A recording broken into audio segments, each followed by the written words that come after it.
జనగామ జిల్లా లింగాల గణపురం మండలం నెల్లుట్ల కెనరా బ్యాంకు ముందు రైతులు ఆందోళనకు దిగారు. గ్రామంలో సగం మంది రైతులకు 2 లక్షల రుణమాఫీ కాలేదంటూ అధికారులపై ఆగ్రహం వ్యక్తం చేశారు. తమకి రుణమాఫీ ఎందుకు కాలేదంటూ రైతులు బ్యాంకుల్లోకి చొచ్చుకు వెళ్లి అధికారుల్ని నిలదీశారు. ఆ సమయంలో రైతుల్ని పోలీసులు అడ్డుకోవడంతో బ్యాంకు ముందు బైఠాయించి నిరసన తెలిపారు. తమకి రుణమాఫీ చేసే వరకు అక్కడి నుండి కదిలేదే లేదని డిమాండ్ చేశారు.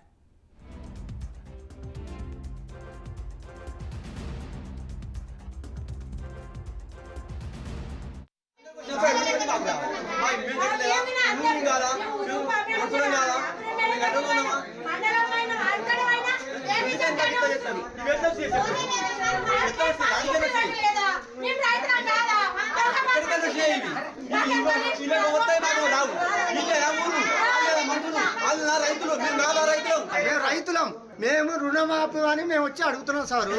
ఇప్పుడు నేను అడగబట్టి ఇప్పుడు నెల రోజులని చెమ్మడి పడుతున్నాం. ఇక్కడ నెల రోజు వచ్చి ఇక్కడ కూర్చొని మాట్లాడినప్పుడు ఏ పా మీకు అవసరం లేదు అని మేము వీళ్ళు వెళ్ళకూడదు. మేము నాకు లక్ష